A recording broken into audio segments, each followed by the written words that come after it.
Selamat siang jemaat yang dikasih Tuhan. Sebelum kita mendengarkan firman Tuhan yang diambil dari Filipi 4 ayat 1-7, mari kita berdoa. Terima kasih Tuhan atas kebaikan-Mu, dan saat ini kami mau belajar dari firman-Mu, kiranya Tuhan menolong kami. Di dalam nama Yesus kami berdoa. Amin. Filipi 4 ayat 1-7.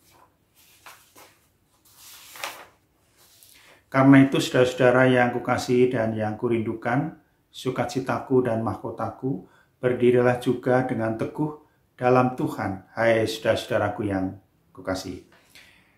Euodia kunasehati dan Sintike kunasehati, supaya sehati sepikir dalam Tuhan.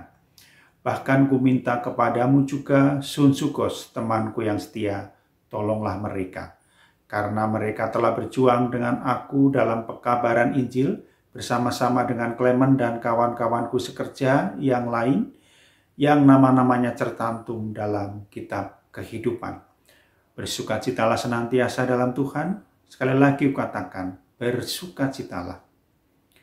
Hendaklah kebaikan hatimu diketahui semua orang. Tuhan sudah dekat. Janganlah hendaknya kamu khawatir tentang apapun juga, tetapi nyatakanlah dalam segala keinginanmu kepada Allah, dalam doa dan permohonan dengan ungkapan syukur. Damai sejahtera Allah yang melampaui segala akal akan memelihara hati dan pikiranmu dalam Kristus Yesus. Bapak Ibu yang dikasih Tuhan, surat Filipi ini ditujukan kepada jemaat Filipi yang saat itu dalam kondisi yang sedang tidak baik-baik saja. Dan Paulus mengetahui itu, sehingga Paulus membuat surat melalui Filipi 4 ayat 1-7 yang kita baca bersama tadi. Dalam pasal ini Paulus menjelaskan bagaimana teladan Yesus dapat menjadi motivasi bagi jemaat untuk mampu menghadapi berbagai tantangan yang mereka hadapi. Pertama adalah ancaman perpecahan seperti konflik yang terjadi antara Euodia dan Sintike. Di sini Paulus menasihatkan untuk meneladani kerendahan hati dan pengampunan Yesus dengan sehati sepikir dalam Tuhan. Demikian juga dengan rekan-rekan sekerja yang lain, supaya dapat menolong sesamanya yang sedang berselisih agar dapat berdamai. Kedua, kepada jemaat Filipi secara umum, agar hidup mereka tidak dilingkupi oleh ketakutan dan kekhawatiran karena ancaman-ancaman dan penganiayaan yang dihadapi oleh jemaat Filipi. Untuk dapat mengatasi kekhawatiran, Paulus menasihatkan agar jemaat mengungkapkan segala kekhawatirannya melalui doa dan permohonan kepada Tuhan, sehingga damai sejahtera dari Tuhan akan menguasai hati dan pikiran, bukan lagi ketakutan dan kekhawatiran. Bapak Ibu, ada banyak hal dalam hidup ini yang bisa membuat kita khawatir, was-was, tidak tenang, dan yang membuat kita takut. Dan jika hal ini tidak bisa kita atasi, maka kita akan kehilangan sukacita dalam menjalani hidup. Kemana-mana kita menjadi tidak tenang, selalu kepikiran akan sesuatu yang mengganjal dalam hati dan pikiran, atau istilahnya adalah overthinking. Yang sebenarnya jika suatu persoalan selalu dipikirkan terus, tidak akan menjadi solusi, tetapi justru menambahkan beban dalam hidup kita. Nah, melalui nas ini, Paulus memperlihatkan dirinya sebagai teladan. Walaupun dalam situasi yang sulit, dalam penjara, kita tahu Paulus saat itu ada dalam penjara, namun dia hidup dan dapat menjalani hari-hari dengan sukacita.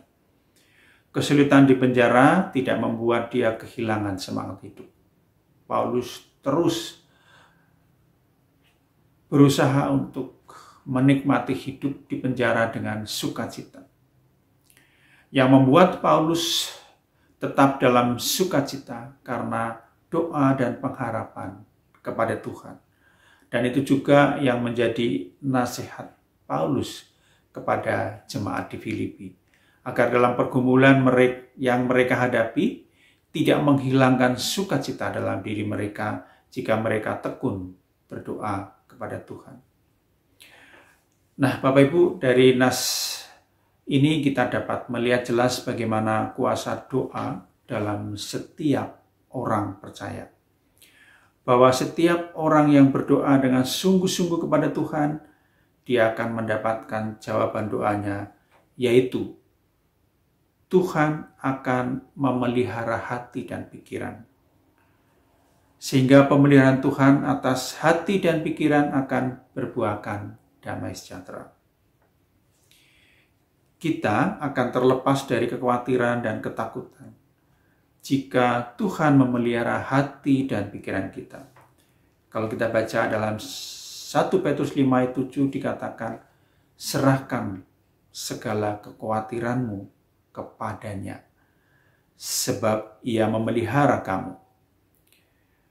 Dan ini jugalah yang diajarkan Yesus tentang kekhawatiran bahwa burung-burung di langit dipelihara oleh Tuhan, bunga bakung dan rumput di ladang didandani Tuhan. Kita lebih dari burung dan bunga.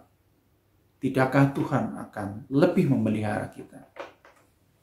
Doa tidak hanya sebatas permohonan yang dipanjatkan kepada Tuhan, tetapi doa adalah kesungguhan kita mengimani pemeliharaan Tuhan akan hidup kita. Entah seperti apapun yang sedang kita hadapi. Jika sungguh-sungguh telah berdoa kepada Tuhan, maka Dia memberikan kepada kita hati dan pikiran yang tenang untuk mengatasi dan melewati berbagai kesulitan. Tuhan jauh melampaui akal dan pikiran kita. Jadi, tidak usah khawatir atas setiap persoalan yang kita hadapi. Karena khawatir tidak akan menyelesaikan masalah. Tuhan memberkati.